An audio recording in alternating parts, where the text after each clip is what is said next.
Alright, तो मैंने इसको अच्छे से थोड़ा एक्सप्लेन किया और मुझे एनालिसिस का नंबर दोनों मिल गया। आप और करें, मैंने लिखा है यहाँ तक मुझे एक नंबर नॉलेज का और एक एनालिसिस का मिला है, और यहाँ पर मुझे दोनों नंबर नॉलेज के और दोनों नंबर एनालिसिस के मिल गए, क्योंकि मैंने दोनों जगह एनालिसिस शो किया है और दोनों जगह नॉलेज भी शो किया है, और मैंने कोशिश की है कि सोर्स मटेरियल में से मुझे पॉइंट्स मिल जाए, तो मुझे यहाँ पर 4 में से 4 नंबर मिल जाएंगे। आगे चलते हैं।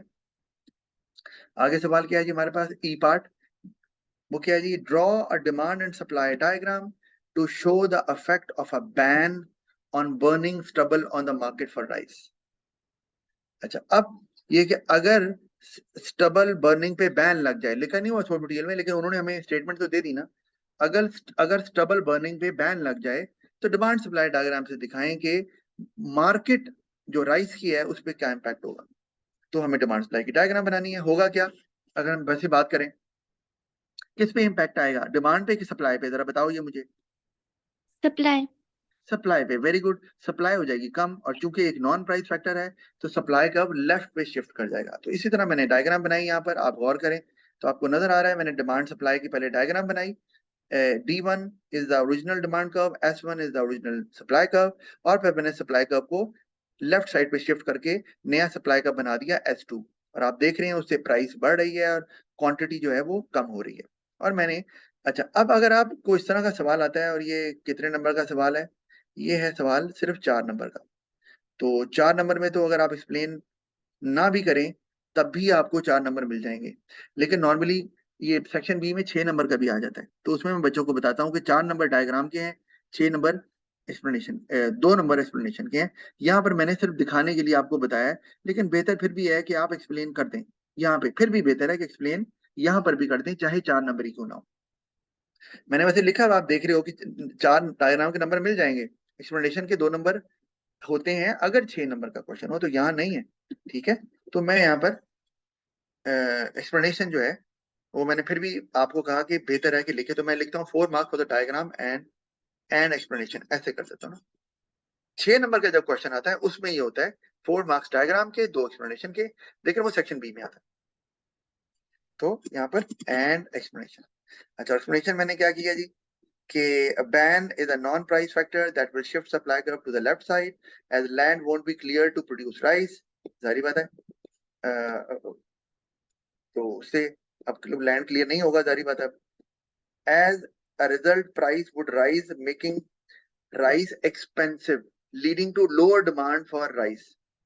ठीक है, और shown by contraction in demand, मतलब जब राइस कम बनेगा तो उससे शॉर्टेज हो जाएगी, ठीक है ना, और उससे प्राइस राइस की बढ़ जाएगी, जो हमने बात की हुई है। और जब प्राइस बढ़ेगी तो उससे क्या होगा, leading to lower demand for rice shown by contraction in demand, तो डिमांड में कॉन्ट्रैक्शन हो जाएगी, and hence lower quantity traded, और ओवरऑल क्वांटिटी कम हो जाएगी।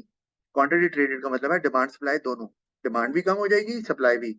सप्लाई के कम होने का रीजन कोई और है, वो नॉन प्राइस फैक्टर है, बैन है, और डिमांड के कम होने का रीजन प्राइस फैक्टर है, और वो कॉन्ट्रैक्ट होके कम हो रही है। तो इस तरह से आप लिख सकते हैं। तो ये अगर आप ये ऐड करना चाहें तो कितना काफी है, 4 नंबर है। As a result price would rise due to, यहाँ पे लिख सकते हैं, लिखना है due to shortage of rice. ठीक है, price would rise making rice expensive, लिखा ना, तो price would rise due to shortage. ठीक है, ऐसे लिखा जा सकता है, मेकिंग राइस एक्सपेंसिव, ये समझ आ रही, ठीक है। अच्छा, ये 6 नंबर, हम 4 के 4 नंबर यहाँ मिल जाएंगे आसानी से हमें। फिर हम अगर आगे चलते हैं तो आगे अब हमारे पास देखें एक नया कमांड वर्ड। अच्छा, यहाँ पर आप देखें, यहाँ कमांड वर्ड है ड्रॉ। ठीक है, एक्सप्लेन तो नहीं है ना, तो इसका मतलब है कि यहाँ पर आसानी है कि आपको ड्रॉ ही करना है। ड्रॉ किया, डायग्राम बनाई, 4 नंबर पूरे मिल गए। एक्सप्लेन करें ना करें, लेकिन मैंने आपको जैसे कहा कि फिर भी बेहतर है यहाँ जरूर कर दें। 6 नंबर में आपको एक्सप्लेनेशन भी करनी पड़ती है, क्योंकि 2 नंबर उसमें एक्सप्लेनेशन के होते हैं। अच्छा, अब नीचे आते हैं जी, तो एनालाइज, अब एक नया हमारे पास कमांड वर्ड आ गया, और ये एक्सप्लेन से मिलता जुलता है। ठीक है, अगर जब भी आपको एक्सप्लेन का कमांड वर्ड नजर आएगा, सॉरी एनालाइज का, तो जान लें कि इसमें भी आपको एनालिसिस करना है, लेकिन किस तरह करना है, with more connection, with more connection. जो मैंने आपको ऊपर पहले करके भी दिखाया है, ज्यादा कनेक्शन बना दें। और एक बात और, इकोनॉमिक्स में जब आप पॉइंट को डेवलप कर रहे हैं, पर्टिकुलरली एनालाइज वाले क्वेश्चन में या डिस्कस वाले क्वेश्चन में, तो एक चीज आपने ध्यान में रखनी है, यूज ऑफ, जो बड़े क्वेश्चन है ना, यूज ऑफ इकोनॉमिक टर्म्स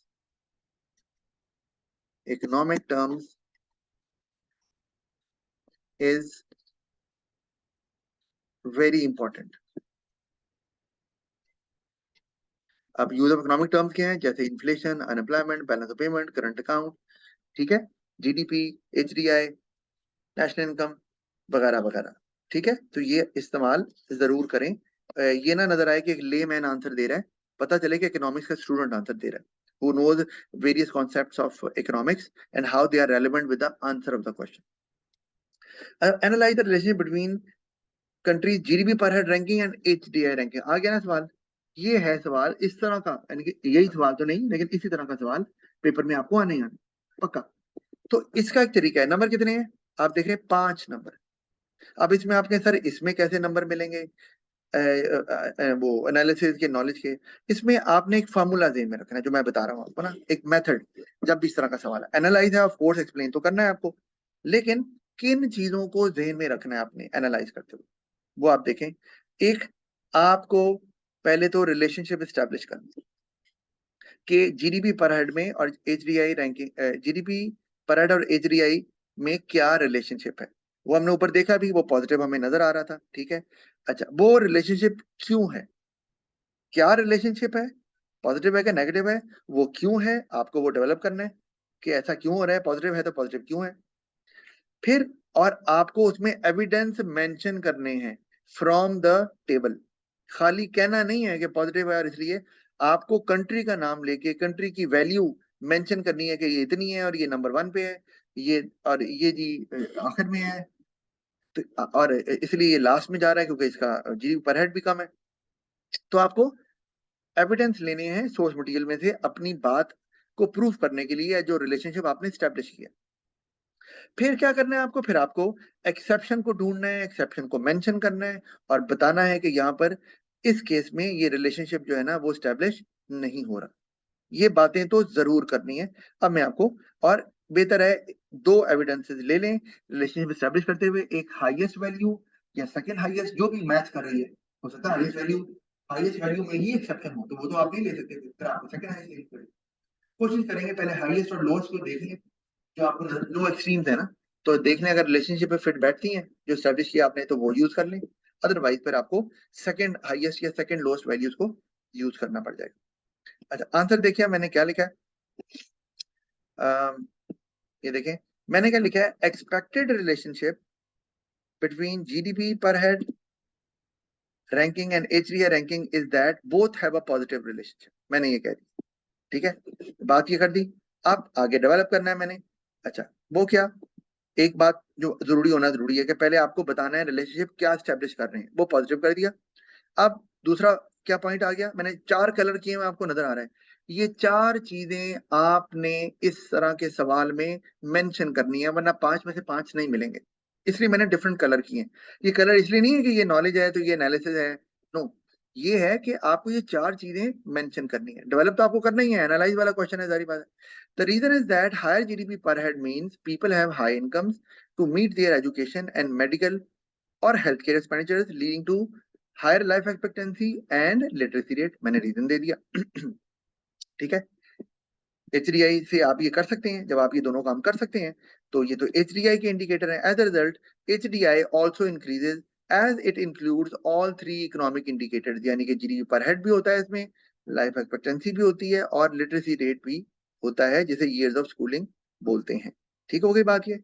अच्छा, ये लाइफ एक्सपेक्टेंसी के साथ ना मैं ये भी लिख देता हूँ, हेल्थ केयर फैसिलिटीज। अच्छा, ये हो गई बात। अब ये ग्रीन में आ गया, आगे और क्या, द सेम। अब मैंने आपसे कहा जब आपने ये रिलेशन स्टैब्लिश कर लिया, लॉजिक दे दिया, अब you have to support it from the case information या from the source, the information given in the source material. अच्छा, the same can be demonstrated through table 1.1 to prove the established relationship, मैंने ये लिखा है। वो क्या, Luxembourg has the highest GDP per head ranking, जैसे हमने पहले बात की थी, and HDI ranking. Similarly, Ethiopia has the lowest GDP per head ranking and the HDI ranking. तो ये पॉजिटिव हमने बता दी बात कि दोनों में देख लें, हाईएस्ट में वो दोनों हाईएस्ट है, लोएस्ट में वो दोनों में लोएस्ट है। और आगे लास्ट चीज एक्सेप्शन, ये नहीं भूलना, वरना 4 नंबर मिलेंगे 5 नहीं मिलेंगे, क्योंकि एक्सेप्शन वो हमेशा देते हैं। But having said that, there is an exception to the established relationship in the table as well. मतलब वैसे होती है कि नहीं होती पता नहीं, टेबल में दी हुई है, हमने तो टेबल को देखना है ना। तो Cuba has a lower GDP per head ranking than Indonesia but a higher HDI ranking. तो ये हमने बात कर ली कि क्यूबा और जो इंडोनेशिया है इनमें ये रिलेशनशिप फिट नहीं बैठ रहा। अगर उसका भी रीजन देना है तो दे सकती है, लेकिन इतना क्या बताना, 5 नंबर ही लेने ना। तो वो हमने यहाँ मेंशन किया था, आपको पता है, इसी रिलेशनशिप को हमने हाईलाइट किया था। ठीक हो गया, तो हमारी बात खत्म हो गई, एक्सेप्शन मेंशन भी कर देंगे तो काफी है। अच्छा, आगे चलते हैं अब जी पार्ट के ऊपर। जी पार्ट क्या है जी, इसको देखते हैं। जी है, डिस्कस वेदर और not the immigration of workers would be likely to benefit the Indonesian economy. तो अब ये भी आपको पता है, ये हमारे पास डिस्कस वाला सवाल है, और डिस्कस में आप क्या करते हैं, आपको अच्छे से पता है, दोनों डिस्कस वाले हैं। तो इसमें होता है बोथ साइड्स, बोथ साइड्स आपको बतानी है ऑफ द आर्गुमेंट।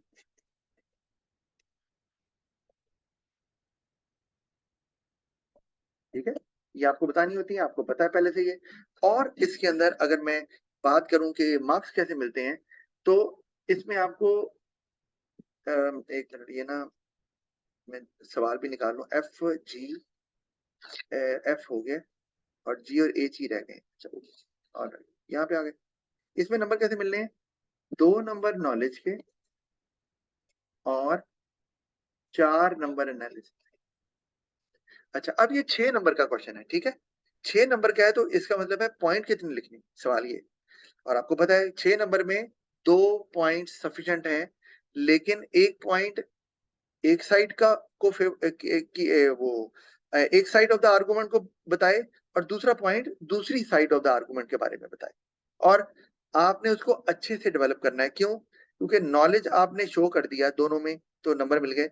एनालिसिस के 4 नंबर है, इसका मतलब है आपको डेवलप करते हुए you have to make more connection, जैसे मैंने बताया था, तभी तो 4 नंबर दिए ना एनालिसिस के। आप गौर करो ऊपर, जरा यहाँ गौर करो, ये जो था एक्सप्लेन वाला सवाल, यहाँ पे एनालिसिस है, नंबर तो एक ही है ना। यहाँ पे एनालिसिस के 2 नंबर है, तो पॉइंट भी तो 2 है, ठीक है। लेकिन जो हम कर रहे हैं अब एनालाइज में, इसमें पॉइंट आपका एक है, नंबर 2 है।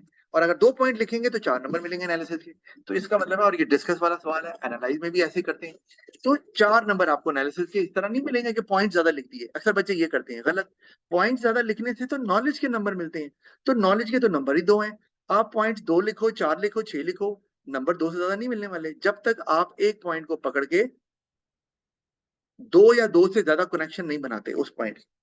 अगर आप ये भी करते हो कि एक पॉइंट का एक कनेक्शन बनाया छोड़ दिया, दूसरा पॉइंट का दूसरा कनेक्शन बनाया छोड़ दिया, एक कनेक्शन, सॉरी, एक पॉइंट का एक कनेक्शन बनाया छोड़ दिया, फिर एक और पॉइंट लिख दिया नया, उसका भी एक कनेक्शन बनाया छोड़ दिया, फिर तीसरा पॉइंट लिखा, उसका भी एक कनेक्शन बनाया छोड़ दिया, तो आपको एनालिसिस का एक ही नंबर मिलेगा, क्योंकि आप पॉइंट लिख रहे हैं, कनेक्शन तो एक ही बना रहे हैं।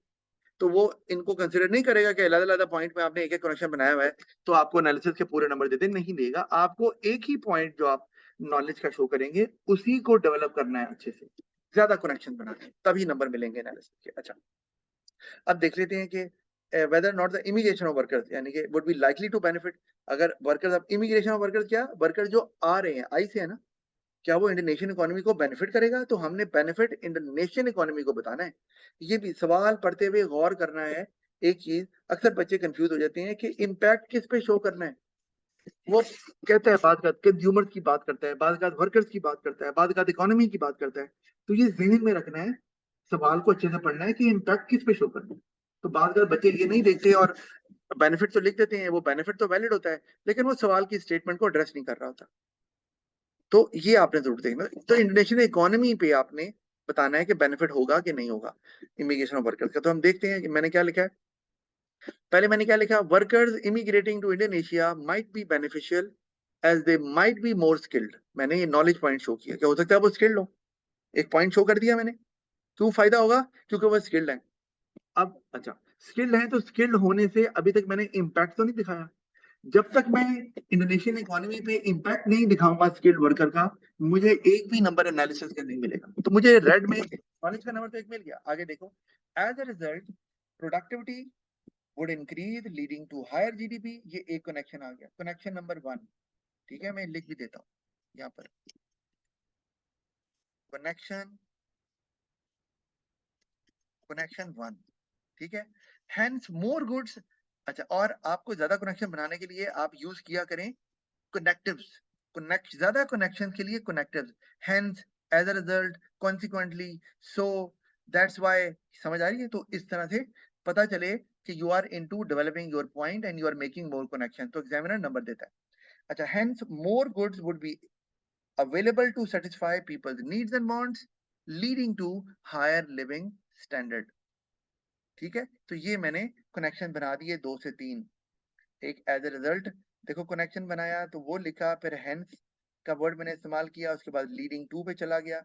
तो ये 3 के कनेक्शन मैंने बना दिए यहाँ पर, तो मुझे एग्जामिनर नंबर देगा। लेकिन अगर आप जितने मर्जी कनेक्शन बना दें, अब आपके सर मैं अगर एक ही पॉइंट लिख दूं और 6 कनेक्शन बना दूं एक ही पॉइंट के, तो नंबर मिल जाएंगे एनालिसिस के सारे 4 के 4। तो मैं कहूंगा नहीं। क्यों? क्योंकि आप अगर एक ही साइड मेंशन करेंगे तो आपको जितना मर्जी आप अच्छा पॉइंट डेवलप कर लें, आपको 4 से ज्यादा नंबर मिलने वाले नहीं है, 4/6 मिलेगा। और यही काम अगर आप 8 वाले क्वेश्चन में करेंगे, जो सेक्शन बी में आता है, एक ही साइड लिख देंगे, जितना मर्जी अच्छी डेवलपमेंट कर दे, आपको 8 में से 5 नंबर मिलेंगे, इससे ज्यादा नहीं मिलेंगे। चाहे आपने एक से ज्यादा पॉइंट मेंशन कर दें। मतलब मैं यहाँ पर ये करता हूँ कि एक पॉइंट को अच्छे से डेवलप किया, ये फेवर में जा रहा है ना, एक पॉइंट और फेवर में लिख देता हूँ और वो भी बहुत अच्छे से डेवलप करता हूँ, कनेक्शन बनाता हूँ, कनेक्शन 1, कनेक्शन 2। ठीक है, ये मैं यहाँ पे लिख दूँ ना, कनेक्शन 2। बल्कि यहाँ पे कनेक्शन जो है ना वो 2 3 वो है ना, ये देखो लीज एंड वांट यहाँ तक, ये है कनेक्शन 2। ठीक है जी, कनेक्शन की स्पेलिंग गलत हो गए, connection 2 leading to higher living standard, ये हो गया कनेक्शन 3। तो ये सर जो आपने ये वाला कनेक्शन बनाया है, as a result productivity would rise, तो सर इसके बाद जो आपने लिखा है लीडिंग टू हायर जीडीपी, ये भी एक और कनेक्शन नहीं होगा? जो as a result productivity would increase leading to higher, हाँ बिल्कुल हो सकता है, बिल्कुल हो सकता है, सही है। अच्छा, तो कनेक्शन आपको ज्यादा से ज्यादा बनाने हैं इसके अंदर। अच्छा, तो ये काम बिल्कुल आप, वो जो आपने प्रोडक्टिविटी बढ़ेगी उससे जीडीपी बढ़ेगा। अच्छा, तो आगे हम चलते हैं। तो ये यहाँ पे आपको 4 नंबर मिलेंगे 6 में से, क्योंकि आप अगर 2 पॉइंट भी फेवर में लिख देती हैं और अच्छे से डेवलप करेंगे तभी 4 ही मिलेंगे, जब तक कि आप other side of the argument mention नहीं करेंगे। तो अक्सर बच्चे ज्यादा पॉइंट लिख रहे होते हैं, टीचर भी शायद यही बता रहे होते हैं कि इतने पॉइंट लिख दो, पॉइंट नहीं लिखने, पॉइंट के तो नंबर ही दो हैं। तो दूसरी साइड हमने लिखी फिर हाउ ओवर करके, दूसरी साइड हमेशा हाउ ओवर करके लिखनी है, क्योंकि आपकी ना वैल्यूएशन को शो करता है, और यहाँ इनफैक्ट एवैल्यूएशन के नंबर होते हैं। जब आप दूसरी साइड पे जाते हो ना, तो आप एवैल्यूएशन कर रहे हैं। However it might increase population further, ये मैंने पॉइंट लिखा फिर नॉलेज का। एज अ रिजल्ट देखा, resources might not be sufficient to meet the needs of the people such as food, shelter, health care, ETC. ठीक है, तो ये एक यहाँ पर आ गया हमारे पास कनेक्शन 1। सो अनहेल्थी और होमलेस पीपल वुड इंक्रीज, ये आ गया एक और कनेक्शन, कनेक्शन 2। ठीक है, leading to low living standard, connection 3। Right, तो इस तरह से खैर आपको अच्छे से आता है, आई नो, कनेक्शन 3। और अब आपको 6 में से 6 नंबर मिलेंगे। कई बच्चों का सवाल है, सर क्या हम क्वेश्चन के बारे में ना बताएं कि ये अच्छा है कि बुरा है? जैसे कि यहाँ सवाल है ना, सवाल पर गौर करें कि वेदर और not immigration of worker will be likely to benefit. तो आप अगर चाहें, कंक्लूजन की जरूरत नहीं होती वैसे, लेकिन अगर आप चाहें तो आप वन लाइनर लिख सकते हैं कि इट, सवाल की स्टेटमेंट के ये दोनों बताने के बाद, it depends on the situation कि what is the cause of increasing population, या what type of people are coming to a country, या इन दिस केस इंडोनेशिया। इस तरह की एक आधी लाइन लिखी जा सकती है, लेकिन वो जरूरी नहीं है लिखना कि अगर वो लिखेंगे तो पूरे नंबर आएंगे, उसके बगैर भी पूरे नंबर आ सकते हैं, लेकिन आप ये एक आधी लाइन बाद में लिखी जा सकती है, नो इश्यूज। अच्छा, तो 6 में से 6 आपको नंबर मिल जाएंगे। और आपने कहा तो मैंने कहा मैं भी इसको चेंज कर ही दूं, ये लीडिंग टू जो आपने कहा, तो इसको मैं कनेक्शन 1 सर कर। इस तरह भी कर सकते हैं कि पहले पॉइंट में 3 नंबर्स ले लें और फिर नेक्स्ट पॉइंट में 3 नंबर ले लें, उस हिसाब से डेवलपमेंट करें। देखो, हाँ, ये बात आपकी सही है। तो इसका मतलब है कि आप, बात ये है कि डेवलपमेंट अगर आपने 3 नंबर लेने हैं तो 3 नंबर मिलते कैसे हैं? 3 नंबर ऐसे ही मिलते हैं ना कि 1 नंबर नॉलेज का और 2 डेवलपमेंट के, तो 2 कनेक्शन तो बनाएंगे ही ना एक पॉइंट में भी, तभी 3 मिलेंगे ना। सही है ना? Yes sir. और लेकिन अगर आप एक ही पॉइंट को आपने बहुत अच्छे से डेवलप कर दिया है, 4 कनेक्शन बना दिए जैसे मैंने यहाँ पर किया हुआ है, ठीक है, तो वो आपको 4 नंबर भी दे सकता है, मतलब, और आपको दूसरा नहीं आता। मतलब इसका फायदा सिर्फ उन बच्चों को हो सकता है जिन्होंने दूसरी साइड नहीं लिखनी है, जिनको दूसरी साइड आती नहीं है, तो उनको 4 मिल सकते हैं नंबर, बजाय बावजूद उसके कि एक ही पॉइंट मेंशन किया हुआ है। लेकिन जिनको दोनों साइड्स आती हैं तो उनको जरूरत नहीं होती। बहरहाल, आपको अच्छे से कैसे कनेक्शन बनाते हैं, डेवलप करते हैं, वो आपको ऑलरेडी आता है, you know that skill very well. अच्छा, आगे चलते हैं। तो अगला क्वेश्चन भी चूंकि वैसा ही है, तो वो भी हम जल्दी से देख लेते हैं। वो है जी, एज, डिस्कस वेदर और not the Indonesian tourism industry will increase in the future, कि क्या इंडोनेशिया की टूरिज्म इंडस्ट्री बढ़ेगी कि नहीं बढ़ेगी। ठीक है, अब आप देखें तो हमारे पास इसकी इंफॉर्मेशन भी मौजूद है। अच्छा, अब ये दोनों, अब मैंने कहा था इंफॉर्मेशन मिले। अब जो जी पार्ट था, लिखा था whether not the immigration worker would be likely to benefit the Indonesian economy, इस सवाल की कोई रेलेवेंट इंफॉर्मेशन सोर्स मटेरियल में नहीं थी, तो मैंने इस्तेमाल भी नहीं की। ठीक है, हमने अभी पढ़ा भी ये केस कि इमिग्रेशन ऑफ वर्कर्स आएंगे तो वो किस किस्म के वर्कर्स आ रहे हैं, ये कौन आएगा, हमें कुछ नहीं पता। या कुछ हिंट दे दें कि लोग तंग हो रहे हैं, या पॉपुलेशन बढ़ रही है, या गवर्नमेंट को ज्यादा स्पेंडिंग करनी पड़ रही है, ऐसा कुछ नहीं लिखा। तो हमें फिर अपने पास से पॉइंट लिखे, हमने सोर्स मटेरियल को इस्तेमाल नहीं किया क्योंकि हम कर नहीं सकते थे। लेकिन जहां पर इस्तेमाल होता है वहां करना है। तो अब अगर आप एज पॉइंट को देखें तो उसने कहा टूरिज्म इंडस्ट्री बढ़ेगी कि नहीं बढ़ेगी, तो इससे रिलेटेड इंफॉर्मेशन हमारे पास मौजूद है। आखिरी पैराग्राफ देख लें आप, तो उसमें लिखा हुआ है ना कि नेचुरल टूरिस्ट अट्रैक्शन मौजूद है। आखिरी लाइन देखें, और करंटली प्राइस कंपैरेटिव भी है, तो हमें रेलेवेंट इंफॉर्मेशन मिल रही है यहाँ से। तो बेहतर है कि आप इसको इस्तेमाल करें। आई रिपीट, अगर इंफॉर्मेशन सोर्स मटेरियल में मौजूद है तो your first priority should be to use that as a knowledge point. नहीं है, तब आपको सेकंड ऑप्शन पे जाना है कि मैं अपने दिमाग से पॉइंट सोचूंगा या सोचूंगी।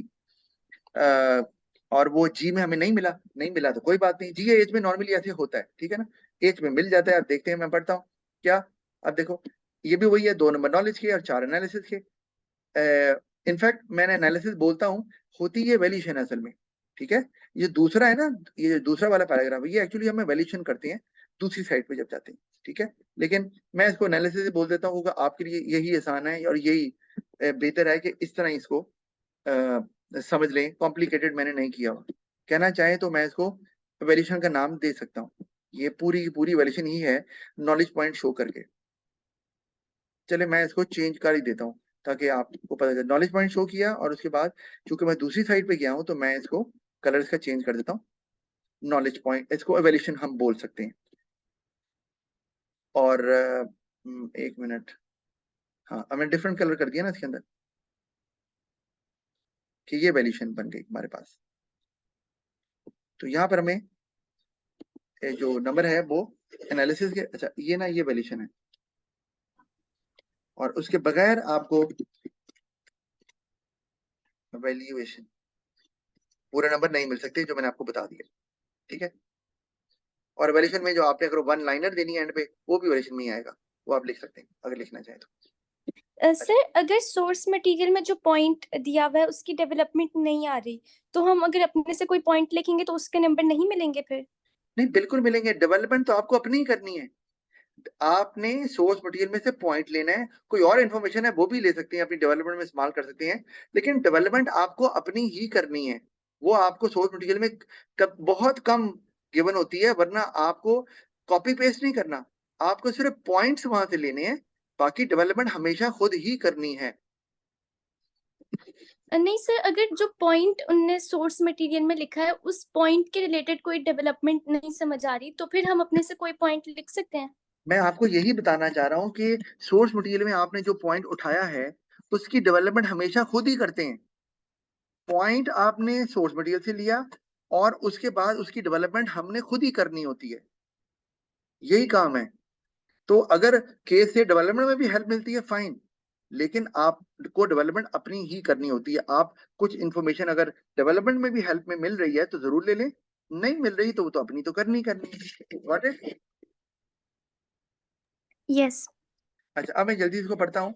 तो इट माइट इंक्रीज, वही, as there are many natural tourist attractions, मैंने लिख दिया कि भाई वो टूरिज्म बढ़ सकता है क्योंकि वहां पे नेचुरल टूरिस्ट अट्रैक्शन है, ये लिखा हुआ है सोर्स मटेरियल में। और आगे मैंने एनालिसिस क्या किया, as a result tourist in the future might like to visit those places due to effective promotion, अगर होती है, as they are also currently price comparative and hence budget friendly. तो मैंने इसमें भी आपको नजर आ रहा है कनेक्शन बनाए हुए हैं। अगर इफेक्टिव प्रमोशन की जाती है तो वो अट्रैक्टिव हैं और प्राइस कंपैरेटिव भी हैं तो बजट फ्रेंडली होंगे। Consequently rising demand would encourage operators in tourism industry to expand. तो क्या होगा, टूरिस्ट तो आएंगे तो जो टूरिज्म इंडस्ट्री को ऑपरेट करते हैं वो ऑटोमेटिकली एक्सपैंड करना शुरू कर देंगे, क्योंकि सवाल जो है वो टूरिस्ट आने का नहीं है। गौर करें, सवाल क्या है, क्या टूरिज्म इंडस्ट्री इंक्रीज करेगी? तो मुझे एंड पे वहीं तक लेके जाना है, इसलिए कह रहा हूं सवाल की स्टेटमेंट को गौर से पढ़ना बहुत जरूरी है। कि आप कहें टूरिस्ट आ जाएगा खत्म कर दें, नो, आपने बताना है टूरिस्ट आएंगे उससे कस्टमर्स बढ़ेंगे, इंडस्ट्री तो नहीं बढ़ेगी। इंडस्ट्री बढ़ने के लिए आपको बताना पड़ेगा। तो इसलिए मेरा लास्ट जो पॉइंट है वो यही है कि टूरिस्ट ऑपरेटर्स इनकरेज हो जाएंगे, टूरिज्म इंडस्ट्री के जो ऑपरेटर्स हैं, और उससे एक्सपेंड कर जाएंगे। और दूसरी साइड जो मैंने लिखी फिर आगे, जिसको मैंने आपको बताया कि मैं इसको इवेल्यूशन कह रहा हूँ और मैं लिख भी रहा हूँ, it might not due to polluted environment. वो कह रहे नहीं होगी क्योंकि एनवायरमेंट पोल्यूट हो रहा है, ये भी मैंने सोर्स मटेरियल से लिया है। As stubble burning would affect the health of the people. अब ये देखो ना, हमने डेवलपमेंट में ये इन्फॉर्मेशन ली है ना, मुझे मिल गई, ठीक है, लेकिन सारी की सारी डेवलपमेंट आपकी केस सोर्स मटेरियल से नहीं मिलने वाली, वो आपको खुद ही करनी है। तो as stubble burning would affect the health of the people, so tourist might avoid coming to Indonesia, leading to lower demand. Consequently that would discourage the operators in tourism industry to expand, और वो discourage हो गए। ठीक है, तो अब यहाँ पे अगर हम गौर करें तो मैं ऊपर भी बताता चलूं, यहाँ पर ये जो था ये था एनालिसिस मैंने किया हुआ, ठीक है, एनालिसिस, ये एनालिसिस है। और वो नॉलेज तो रेड से शो हो ही रहा है, वो हमें पता चल रहा है। और नीचे मैंने वेरिएशन कर दी। और यहाँ पर भी, अच्छा, यहाँ पर भी हम कनेक्शन अगर बनाए तो as a result future might like to visit due to effective erosion, ये एक कनेक्शन, ये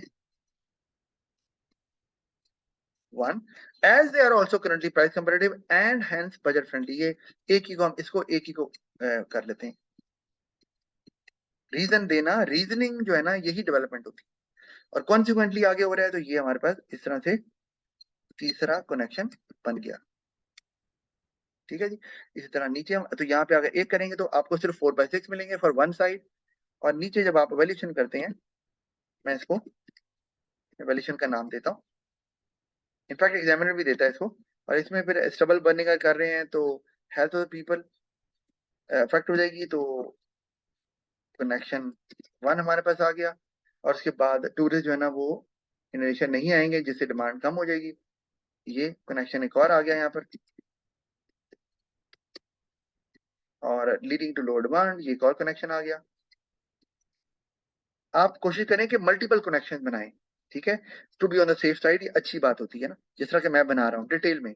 कनेक्शन 3 बन गया और कॉन्सिक्वेंटली आगे हमें नजर आ गया, तो ये हमारे पास कनेक्शन 4 भी यहाँ पर मौजूद है, राइट, ऑपरेशन पूरी हो गई। And we are done with this question as well. 6/6 हमें मिल गए।